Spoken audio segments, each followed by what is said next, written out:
हमारे पास तो लोग आते हैं, लाखों लोग आते हैं, हम तो बहुत नजदीक से देखते हैं। अनेक ऐसी बेटियां, विवाह को कई दिन हो गए, लेकिन हमारे पास बेटियां आती हैं, अपना तो पूछती हैं, लेकिन साथ महाराज जी हमारे पिताजी बड़े बीमार हैं। और बेटियों का प्रेम जितना पिता से होता है ना, किसी से नहीं होता। बहुत प्रेम होता है। रात को 2 बजे अगर पिता हारा थका पहुंच जाए ना, काम करके पहुंच जाए ना, एक घड़ी मां नहीं उठेगी, पुत्र तो उठेगा ही नहीं, पुत्र तो पड़ा रहेगा निकम्मा बना। लेकिन बेटी तुरंत फुदक करके जाएगी, दरवाजा खोलेगी, पापा पापा भूख लगी, तुम्हें भोजन बनाऊं। 2 बजे रात को भी वो तुरंत पापा पापा एक रोटी खा लो, फिर सो जाना। खूब थकी हो, खूब बुखार चढ़ा हो, पापा पापा ठीक हो आप। इसलिए मेरे भारत के लोगों, बेटियां वरदान है, ईश्वर का दिया हुआ, श्राप नहीं है। जिसके घर बेटियां होती हैं उसका घर मंदिर और अमीर आदमी का घर होता है। और मैं एक प्रार्थना करूं, मैंने कल परसों बताया भी था, फिर भी बताऊं। एक बार 2 सज्जन बैठे हुए थे, एक छोटी सी बच्ची थी, एक अमीर आदमी बैठा था। वो अमीर आदमी बोला, भैया हमारे घर पर भगवान की बड़ी कृपा है, हमारे घर पर तो बेटे ही बेटे हैं, भगवान की बड़ी कृपा है। तुम्हारे घर पे तो 2 बेटियां भर हैं। बेचारा जो दूसरा आदमी बैठा था उसने कुछ नहीं बोला, लेकिन उसके साथ में जो छोटी बेटी थी उसने कहा, अंकल अंकल अंकल अंकल एक बात बताएं, भिखारी के घर पर बेटियां नहीं होती हैं, जो दान देने की क्षमता रखता है उनके घर पर बेटियां होती हैं। बेटियां भिखारी के घर पर नहीं होती हैं, जो बेटी का दान करना जानता है उसके घर पर बेटियां होती हैं। तो मैं प्रार्थना करूं, मेरे भारत के लोगों, बेटियां कलेजा है। किसी की बेटी तुम्हारे घर पर बहू बनकर आई ना, उसकी अवहेलना मत करना, उसको ताना मत देना कि तुम्हारे पिता ने कुछ नहीं दिया। जिसने अपनी जान का टुकड़ा, अपने प्राण का टुकड़ा, जिसे 20 साल खिलाया, पढ़ाया, बढ़ाया, आंगन में कूदी फुदकी चहचहाती रही, जिसने रातों दिन इस घर में अपना नाता जोड़ा, एक रात में वो संबंध तोड़ करके तुम्हारे घर की बहू बन जाती है, इससे बड़ा तुम्हें क्या चाहिए। इसलिए मेरे भारत के लोगों, प्रत्येक अभिभावक से हमारी प्रार्थना है, अपनी बेटी को ऐसा संस्कार देना। मेरी माँ, हे माताओं, नागपुर की माताओं, अपनी बिटिया को ऐसा संस्कार देना कि जब वो जावे तो तुम्हारा नाम रोशन करे उस खानदान में जाकर। उन्हें रामायण पढ़वाना, गीता पढ़वाना, उनको शास्त्र सुनवाना, और बेटियों को केवल घर का कामकाज नहीं बताना। वर्तमान समय में मैं प्रार्थना करूंगा प्रत्येक माता पिता से, अपनी बेटी को रामायण भी पढ़वाना और वीरता और बहादुरी के लिए अस्त्र शस्त्र चलवाना भी सिखाना, ताकि कोई तुम्हारी बेटी और हमारी बहन और हमारी बेटी पर कोई अगर गलत निगाह से देखे तो उसकी आंखें निकालने की क्षमता रख सके। बेटी को सर्वगुण संपन्न रखना, जरूरत पड़ने पर वो महारानी लक्ष्मीबाई बन जाए और जरूरत पड़ने पर वो पार्वती जी जैसा स्नेह लुटाए।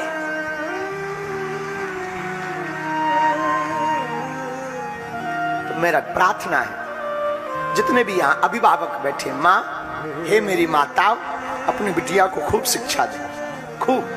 बिटिया, ससुराल जाना, ससुराल में तुम्हारा पति ही परमेश्वर है, बात बात पर लड़ना मत। बेटी, संबंध को चलाना है ना, अगर 2 बात कोई बोल भी देना, तुम्हारा पति तुमसे कुछ बोल भी देना, मौन हो जाना। याद रखना, जो व्यक्ति संबंध को चलाना जानता है ना, वो क्षमा करना जानता है।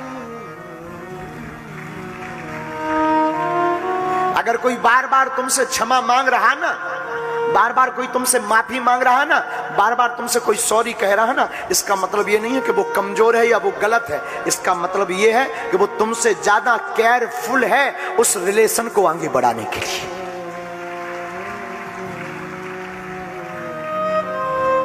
इसलिए मेरे भारत के लोगों, बिटियां संपत्ति है भारत की। नारी निंदा मत करो, नारी रतन खदान। नारी से नर उपजे ध्रुव प्रहलाद समान।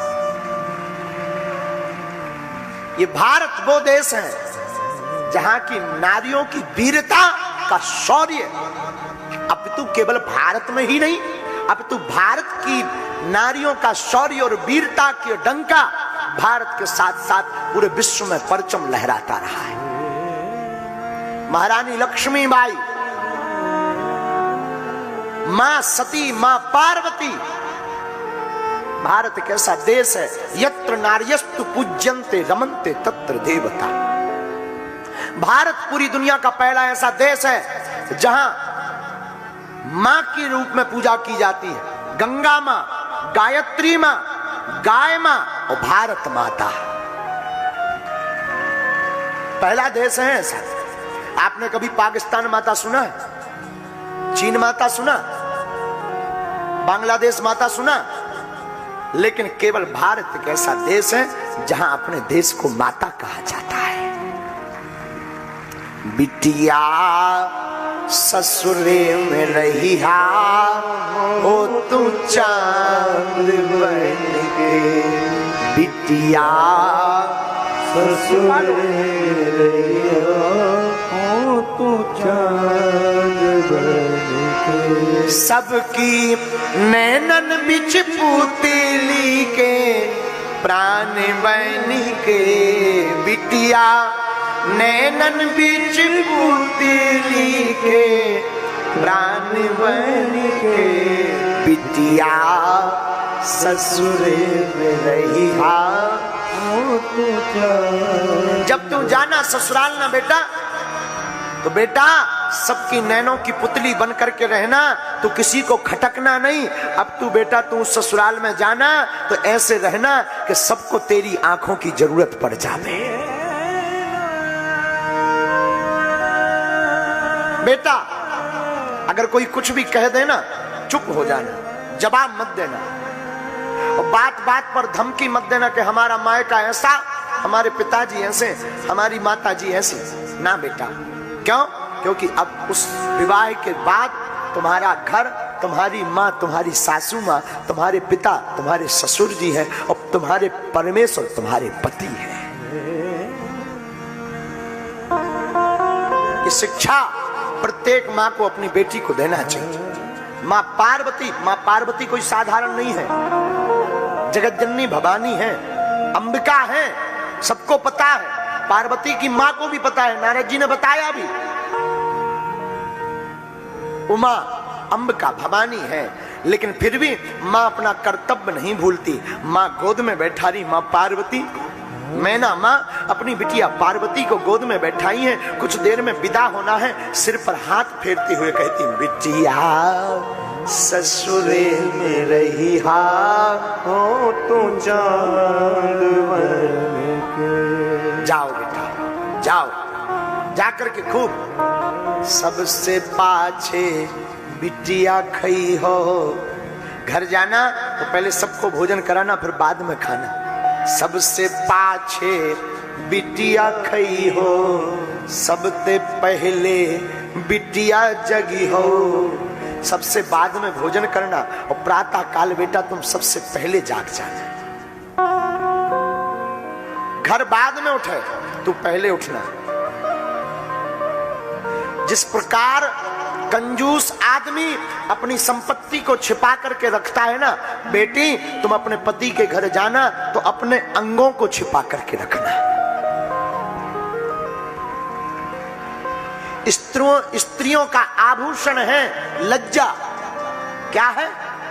क्षमा कीजिएगा, हम पहनावा के खिलाफ नहीं है। अगर हम कुछ बोलेंगे तो लोग कह देंगे महाराज आप स्वतंत्रता बाधित कर रहे हो, परतंत्रता में बेड़ियां डालना चाह रहे हो। नहीं नहीं, आप स्वतंत्र हैं, आपको जो पहनना है आप पहनो। पर हम एक बात बोलें, हमारी भारत की नारियों का जो स्वाभाविक गुण है, जब हमारी भारतीय माताएं भारतीय वेशभूषा में पहन करके आती हैं तो साक्षात माँ और देवी नजर आती।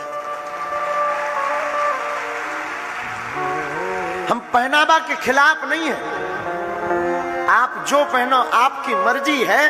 पर हम प्रार्थना करेंगे, हमारे भारत में बेटी को धन कहा गया, स्त्रियों को, माताओं को धन कहा गया, और हमारे भारत में माताओं की पूजा होती है। और इस भारत में जब माताएं भारतीय वेशभूषा पहनती हैं ना,